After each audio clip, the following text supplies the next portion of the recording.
Hello, everybody. It is Reid from readaboutsex.com, and it is our little Facebook Live walk today. So as you jump on, let me know that the sound is okay. Got my little extra battery today, so I should be able to not die in the middle of broadcasting.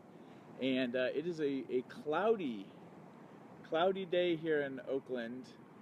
And I am coming back. I just came back from my trip to Los Angeles, where I taught at the Sexual Health Expo and did some emceeing there for that event, running around in my tuxedo because, you know, I'm either in my tuxedo or I'm in my Sex Geek t-shirts, and that was really fun. And I got to hang out with Dr. Ruth, one of my heroes, my sex ed heroes.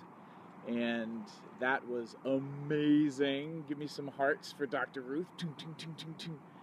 And one of the things that was super fun and also nerve-wracking was one of the audience members asked a question about pegging, and Dr. Ruth, being, you know, the amazing educator that she was, and also just a really good facilitator at 88 years old. May I please have the energy and the spitfireness of Dr. Ruth when I am in my 80s. But like without hesitation, Dr. Ruth was like, and what is pegging? Like without even trying to like fake it, which I really respected, like as an expert, to just ask like when you have a term that you don't know what it is, to just ask without hesitation, like, I've never heard that term before. Somebody please tell me what that means. And everyone looked at me, and I was right by the stage, so I grabbed the other mic and gave Dr. Ruth a definition of pegging, in which case I started talking about, you know, strap-on sex. Generally, I was going to say, you know, a woman penetrating a man, but then I'm like going down the gender rabbit hole and being like, well, it's actually not about gender. And then Dr. Ruth self-identifies as being very old school and very old-fashioned and square, so we didn't really have time to go down the nuances of gender, and that it's not really about you know, what the parts are, but basically strapping on a dildo and then receptive penetrative sex to, usually when the term was coined, a male-identified person in the butt. So I gave that term to her, and she was like, oh, I did not know that, and then just kept on teaching. That was a really fun and great moment for me, and a lot of other sex educators were in the audience who thought that that was hilarious, that I was teaching Dr. Ruth what pegging was.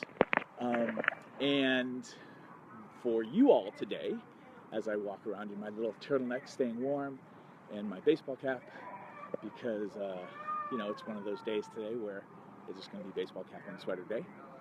As I pass this family, not talking about our topic until I'm well out of earshot.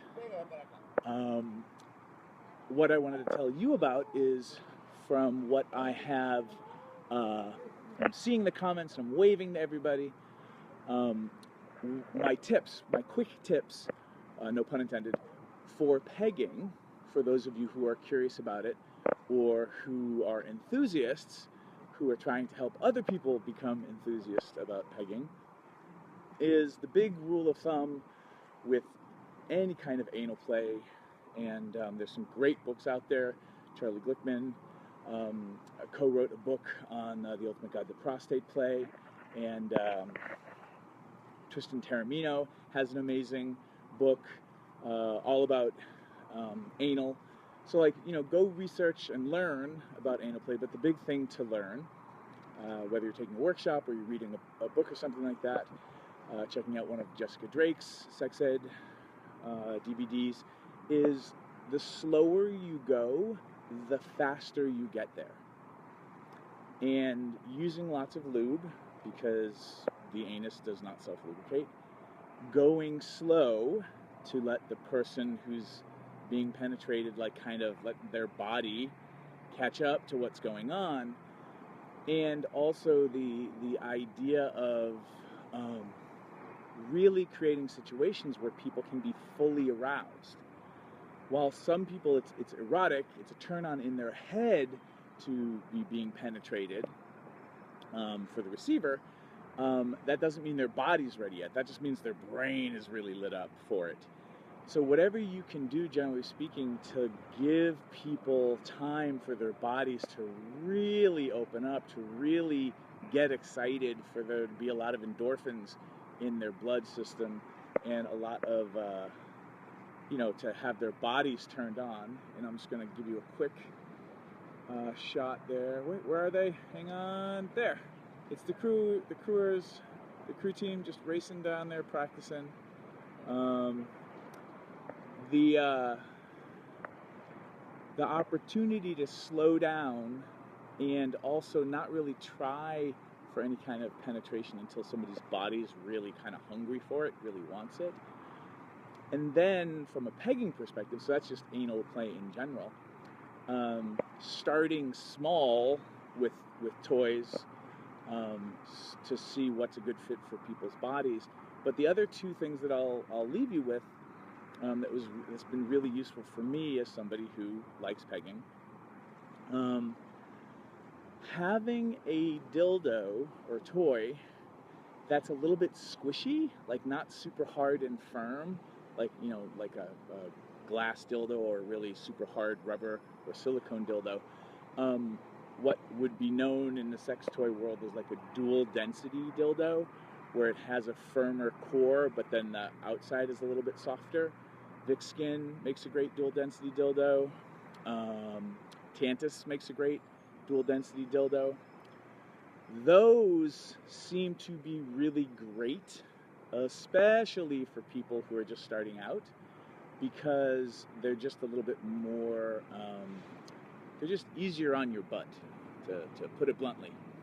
And I've also found that using longer dildos is easier for the person who's wearing the dildo, because you don't have the biofeedback of knowing when you're, like, where the end of the dildo is in regards to the person's butt.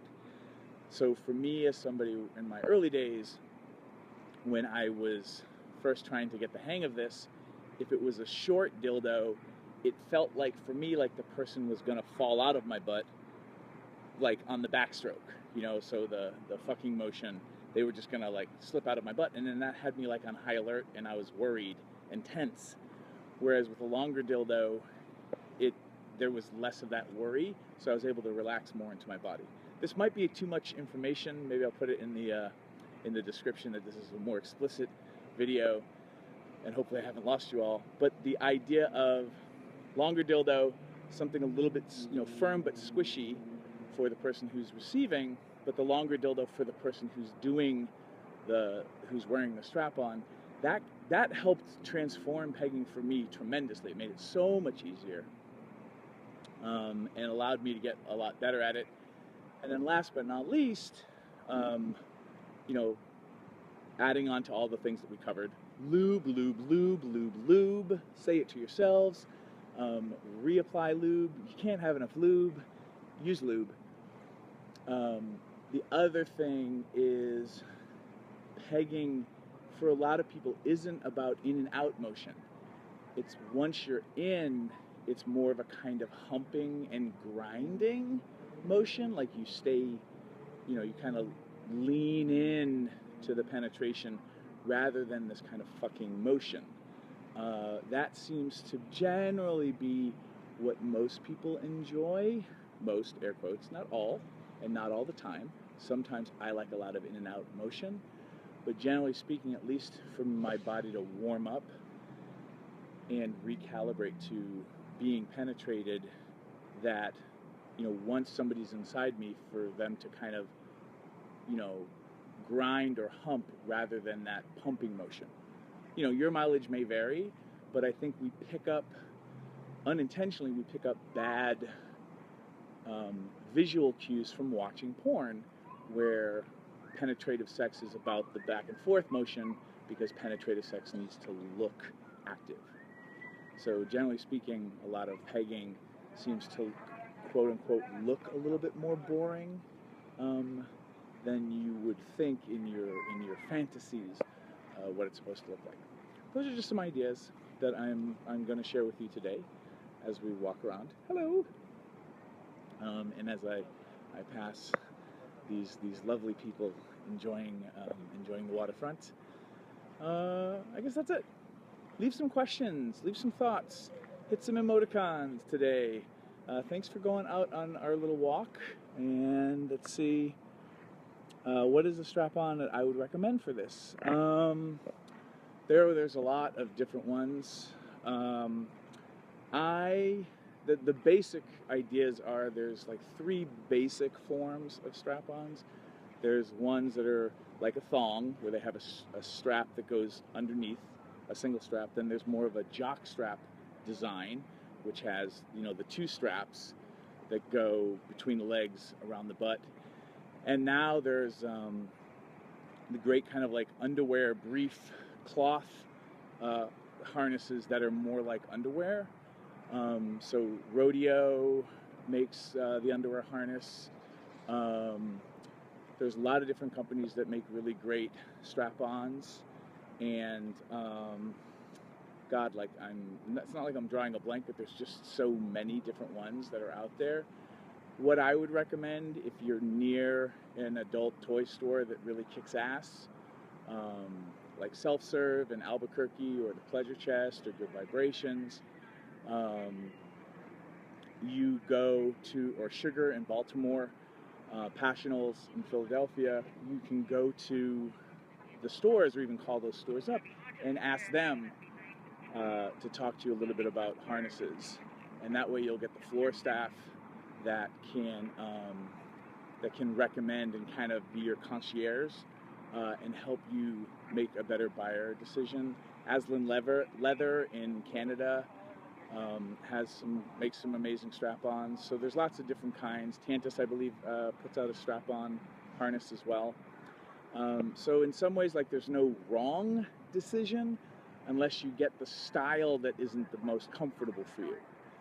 And sometimes the best way to figure out what is a good harness for you is to talk to people who are knowledgeable on these things, and to go into a store if you can, and look at a bunch of different ones. And some stores will allow you to try harnesses on over your jeans and things like that. Or, you know, ask a friend who has a harness if you could try it on and see how it fits. I think that's about it. Thanks a lot for letting me give you too much information today. And as I leave, and just as we leave, the history pegging-wise, which has been going on for eons, but the term comes from Dan Savage. Basically ran a contest years ago to create a name for this activity, because we didn't really have a common name for it in American culture. And the runners-up were either pegging or bend over boyfriend, which was the idea would be calling it bobbing.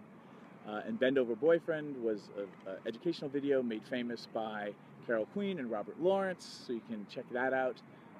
From the annals of history, ladies and gentlemen. Yes, I said it. But pegging won the contest, and hence it has been pegging ever since. So leave your comments. I'm going to take a look at them. Right now I got to get home before rush hour is over, or rush hour starts. And I really appreciate you all on this cloudy, rainy day. Thanks for being a part of this video today, and we'll see you tomorrow. Bye.